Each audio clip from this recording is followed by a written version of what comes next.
In a fishing town on the northern shore of the Galilean lake, morning light slid across stone walls and narrow lanes. Vendors arranged baskets, children chased shadows, and Roman soldiers kept a practiced distance from the rhythm of Jewish life.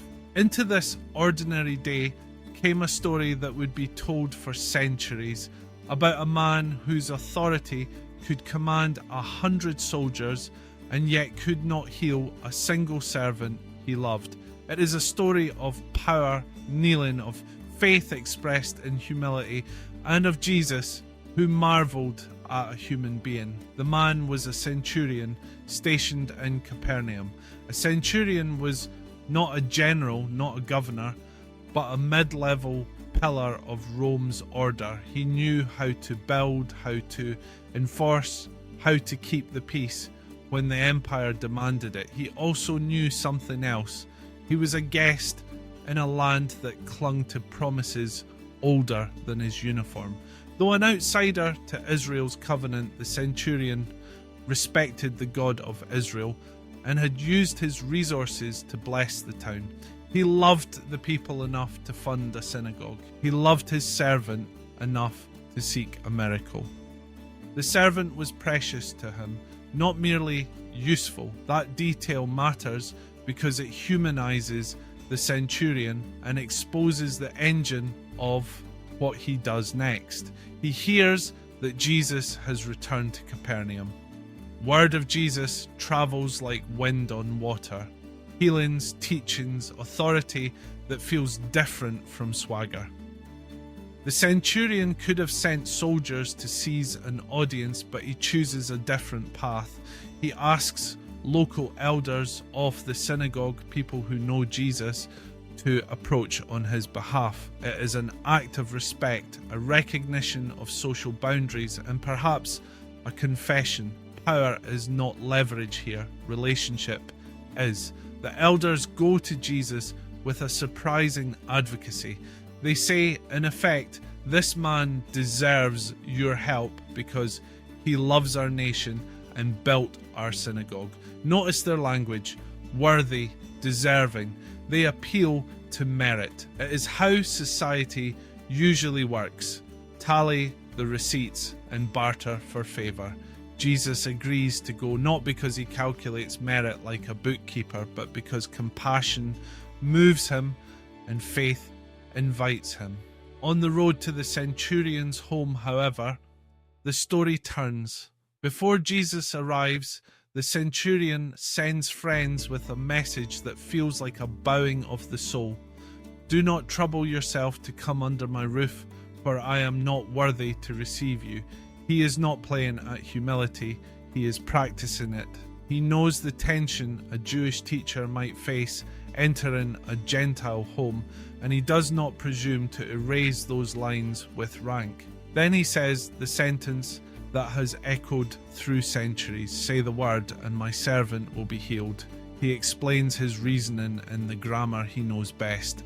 Authority. I also am a man under authority, with soldiers under me. I say to one, go, and he goes; to another, come, and he comes; and to my servant, do this, and he does it. In other words, I understand how orders travel and how reality reorders itself when a true authority speaks. If your authority over sickness is real, distance is not a problem.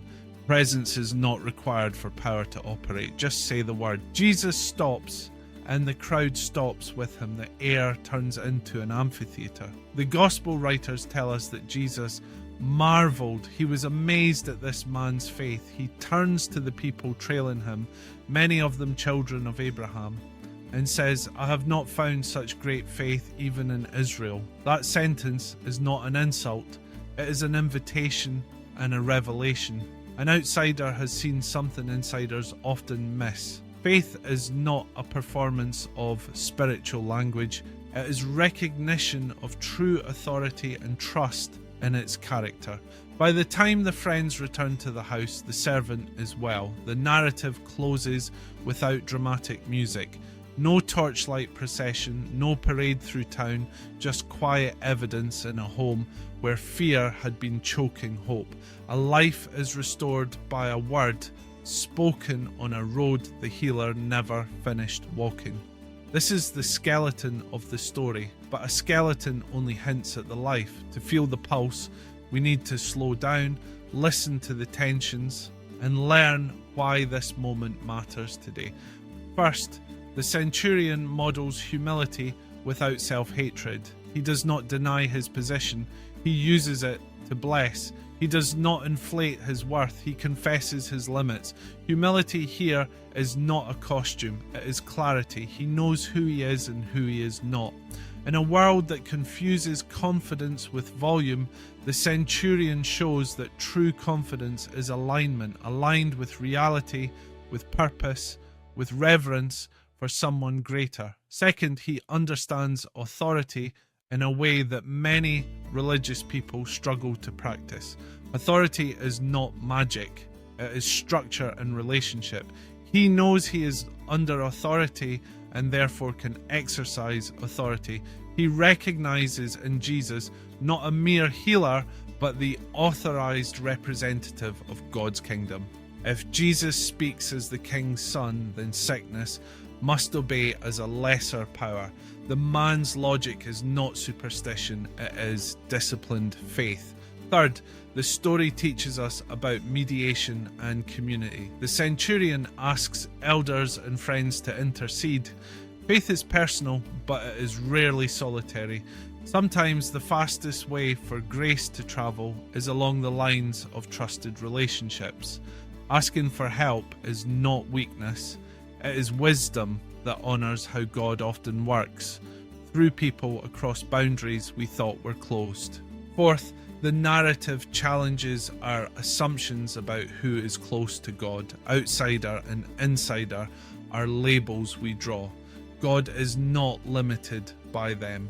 A Gentile soldier displays a faith that amazes the Jewish Messiah. That does not erase Israel's story, it expands it.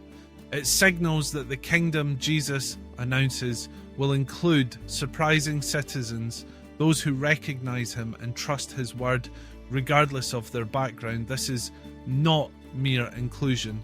It is an outworking of God's promise to bless all nations through Abraham's line. Now bring the story into your hallway, your commute, your inbox. You carry responsibilities, maybe a team to lead, maybe a family to protect, maybe a task list that feels like a legion. Authority without humility becomes control.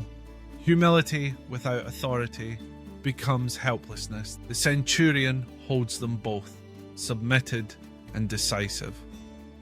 What would it look like for you to stand under God's authority and act with confidence for the good of those you serve? Perhaps it begins with a sentence as simple as his. Say the word. Not my will, but yours. Not my timeline, but yours. Not my reputation, but your name. Consider the servant. The text never records his voice, but the story bends around him.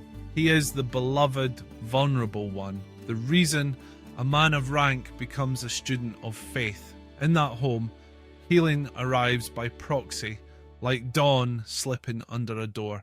Many of us pray for people who cannot or will not speak for themselves. This story says your intercession matters. When you carry someone to Jesus in prayer, whether on foot, by text, or in the quiet of your heart, you participate in this same pattern of grace. Notice too that Jesus never needs the theatre of proximity to act. He does not require a performance. He honours a request shaped by humility and reasoned trust. For all of us who live far from easy answers, this is good news. Distance is not a barrier to the one whose authority reaches across sickness, across shame, across the unhealed parts of your story. He can speak into the room you cannot enter, the past you cannot edit, the future you cannot predict. Let us pause here for a brief moment of support. If this episode serves you, please like, comment, share, and subscribe so others can encounter this hope as well. Back to the road in Capernaum. Imagine walking beside Jesus as he hears the centurion's reasoning. You sense that he delights in honest faith. Faith is not a dare. It is a decision to align with reality as God defines it. The centurion does not demand a spectacle. He asks for a word. He trusts the character of the speaker more than the choreography of the moment. This has implications for how we approach prayer. We can bring our requests without scripting the method.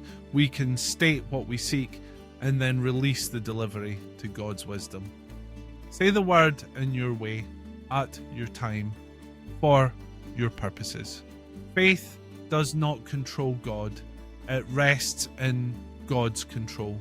It does not cancel the mystery, it chooses trust within it. The scene also reframes what it means to be worthy. The elders argue worthiness based on philanthropy. He built our synagogue. The centurion argues unworthiness based on holiness. Do not come under my roof. Jesus bypasses both calculations and meets need with mercy. Grace is not the wage of merit or the prize of self-loathing. It is the gift God loves to give to those who come empty-handed and expectant. Let us step even closer into the texture of the moment. Soldiers around the house may have been puzzled by their commander's deference. Servants may have hovered in doorways, unsure whether hope was safe to feel. Friends formed a chain of messages running between the house and the road.